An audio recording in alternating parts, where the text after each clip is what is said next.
Hi guys, welcome to my channel MMK vlogs Telugu channel అండి. Encourage చేయండి. ఈరోజైతే నేను తెల్ల వంకాయలతో మసాలా కర్రీ చేశానండి. వంకాయ మసాలా కర్రీ చూడండి, మీరు ట్రై చేయండి. సూపర్ అంటే సూపర్గా వచ్చింది గ్రేవీతోటి. ఓకేనా ఫ్రెండ్స్, చూడండి. ఫస్ట్ ఆనియన్స్ తీసుకున్నానండి. ఆనియన్స్ కట్ చేసుకొని పచ్చిమిర్చి మనకు తగినంత, ఎవరు ఎక్కువ యూజ్ చేస్తే ఎక్కువ వేసుకోనండి. నేనైతే ఒక 4-5 వేసాను. టమాటాస్ కూడా అండి, పెద్దవి ఒక 2 వేసాను.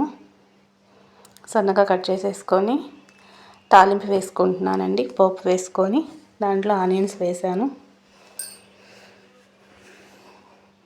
ఆనియన్స్ వేసా కదండి, అవి వేగుతూ ఉన్నాయి. కొంచెం వేగాలండి తాలింపు. ఎండుమిర్చి వేసేసుకుంటున్నాను. ఎండుమిర్చి వేసేసి కొంచెం అంటే కొంచెం అల్లం చిన్నులపాయ పేస్ట్ వేసానండి. అల్లం చిన్నులపాయ పేస్ట్ వేసి ఇవి చూపిస్తున్నా కదండి, పచ్చెనపప్పు మనం నానబెట్టుకొని ఉంచుకోవాలండి. కడిగేసుకొని శుభ్రంగా నానబెట్టేసేసుకున్నానండి. అంటే వంకాయ మసాలా కర్రీ అన్నా కదండి పచ్చెనపప్పుతోటి, అట్లా. ఇప్పుడు మసాలా ప్రిపేర్ చేసుకుంటున్నానండి. కొంచెం కొబ్బరి వేసానండి. కొబ్బరి వేసి కొంచెం 2 లవంగాలు, కొంచెం చెక్క, అల్లం, చిన్నులపాయలు, ఇవి వచ్చేసి ఎండు శనగపప్పు అండి, పుట్నాల పప్పు అంటారు కదండి, అవి ఒక 2 స్పూన్స్ వేసాను. అలానే నువ్వులు కూడా ఒక 2 స్పూన్స్ వేసాను. గ్రేవీ కోసం చాలా టేస్టీగా ఉంటుందండి. అవంతా ఇప్పుడు మిక్సీ పట్టేసేసుకుంటున్నాను. మిక్సీ పట్టేసుకున్నాను. ఈలోపు తాలింపు వేగుతూ ఉందండి.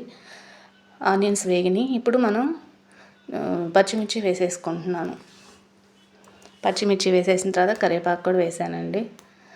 కరివేపాకు వేసి అవి వేగిన తర్వాత టమాటోస్ వేస్తున్నానండి. కొంచెం పసుపు వేసుకుంటున్నానండి. పసుపు వేసి సాల్ట్ కూడా వేసేసుకోవాలి. సాల్ట్ వేసుకొని అట్లా ఒకసారి 2 సార్లు ఫ్రై చేసేసుకొని ఇప్పుడు టమాటాస్ వేసుకోవాలండి. టమాటాస్ వేసుకొని కొంచెం బాగా మగ్గనివ్వాలి. మగ్గితే కొంచెం గ్రేవీ అది బాగా వస్తుందండి.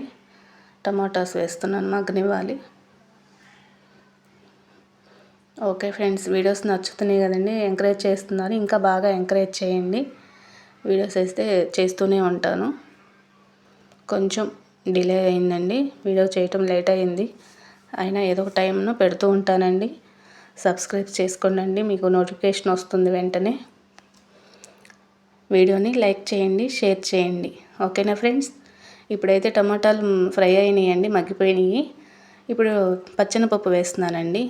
పచ్చెనపప్పు కొంచెం బాయిల్ అవ్వాలి, అందుకనేసి పచ్చెనపప్పు కూడా వేసి ఆ పచ్చి వాసన పోయేంత వరకు కొంచెం ఫ్రై చేసేసుకొని తర్వాత కొంచెం వాటర్ వేసేసి ప్లేట్ పెట్టేసేస్తే అవి మగ్గిపోతాయండి. ఈలోపు నేను ఈ గ్యాప్లో వంకాయలు కట్ చేసుకుంటున్నానండి. లోపల ఏమైనా పుచ్చిపోయి ఉంటాయి కదండి, అవి చూసుకొని కట్ చేసుకోవాలి. నీళ్ళల్లో సాల్ట్ వేసి ఆ ఉప్పు వాటర్లో వంకాయలు వేస్తున్నానండి. చేదు అవ్వకుండా ఉంటాయి ముక్కలు, ఫ్రెష్గా వస్తాయి ముక్కలు కూడా. ఇప్పుడు ఈ తాలింపు వేగింది కదండి, కారం వేస్తున్నాను. కారం వేసేసి మళ్ళీ ఒకసారి తిప్పి పెట్టేస్తున్నానండి. బౌల్ పెట్టేసేసుకొని కొంచెం మగ్గిన దాని తర్వాత వంకాయ ముక్కలు వేసేస్తున్నానండి. కడిగాను, మళ్ళీ ఒక 2 సార్లు కడిగేసేసుకొని ఆ వంకాయ ముక్కలు వేసుకుంటున్నాను. తెల్ల వంకాయలు మేము చిన్నప్పుడు ఇవి చెట్లకి చాలా వచ్చాయండి వంకాయలు. ఇప్పుడు అసలు ఎవరు వేయట్లేదు, అంతగా కనిపించటం లేదు. కొనే పని లేకుండానే గార్డెన్లో అట్లా ఉండేయండి, తోటలో ఇళ్ళ దగ్గర వేసేవాళ్ళు. ఒక్కొక్కళ్ళు ఒక్కొక్క రోజు కోసి ఇస్తూ ఉండేవాళ్ళండి. అట్లాగా బాగా కాసాయండి, అసలు చాలా టేస్ట్గా ఉండేవి. ఇప్పుడు కూడా మార్కెట్లో ఇవి వైలెట్ కలర్స్ వస్తున్నాయి కదండి, ఇవి తక్కువగా వస్తాయి, కొంచెం రేరు. కానీ ఇప్పుడు తీసుకొచ్చారండి, అందుకని మసాలా కర్రీ చేస్తున్నాను. ఇప్పుడు మిక్సీ పట్టుకున్న మసాలా అంతా దీంట్లో వేసేస్తున్నానండి. వంకాయలు మగ్గిపోయినాయి. కొంచెం గరం మసాలా కూడా యాడ్ చేశాను, పౌడరు, గరం మసాలా పౌడరు. ఇంకా తిప్పేసేసుకొని కొంచెం అంటే కొంచెం వాటర్ యాడ్ చేశానండి,